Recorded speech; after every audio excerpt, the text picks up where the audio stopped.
Iran Gulf దేశాల మీద విరుచుకుపడుతుంది. ఎందుకంటే అమెరికా, ఇజ్రాయిల్ ఇరాన్ మీద విపరీతంగా విరుచుకుపడ్డాయి. దాదాపు 174 నగరాల మీద 636 ప్రాంతాల్లో దాడులు జరిగాయి. సో ఈ యొక్క దాడుల వల్ల 1500 మందికి పైగానే చనిపోయారు. ఇది కాకుండా ఐఆర్జీసీకి చెందినటువంటి 1300 మంది చనిపోయారు. అంటే ఈ యొక్క దళం, ఈ సైనిక దళం ఏదైతే ఉందో, ఇస్లామిక్ రెవల్యూషనరీ గార్డ్స్ కార్ప్ యొక్క దళం ఉందో వాళ్ళు చనిపోయారు. వాళ్ళు కాకుండా సామాన్య ప్రజలు 1400 మంది, 1500 మంది చనిపోయారు.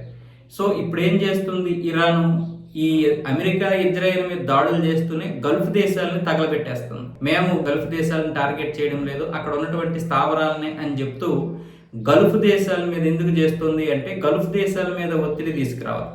గల్ఫ్ దేశాలు ఇప్పుడు అమెరికా మీద అలాగే ఇజ్రాయెల్ మీద ఒత్తిడి తీసుకొస్తాయి. అయితే వాస్తవానికి అక్కడ ఈ యొక్క స్థావరాలు అయితే ఉన్నాయి.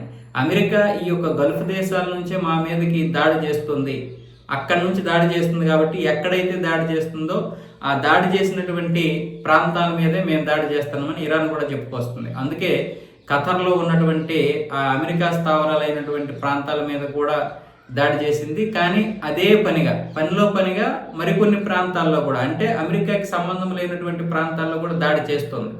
అది లక్ష్యం గురి తప్పింది అన్న విధంగా చెప్పుకొస్తుంది. ఎందుకంటే కేవలం అమెరికా స్థావరాల మీద మాత్రమే దాడి చేస్తే పెద్దగా ఒత్తిడి ఉండదు, అవి కూడా మళ్ళీ ఎదుర్కొనే అవకాశం ఉంటుంది.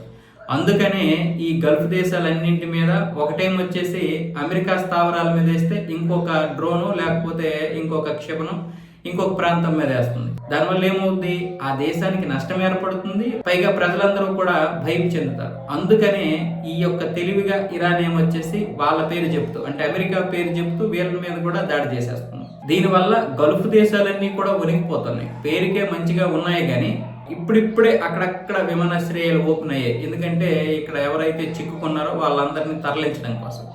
కానీ వాస్తవంగా ఇంకా అవి ఆ భయం గుప్పిట్లోనే ఉన్నాయి.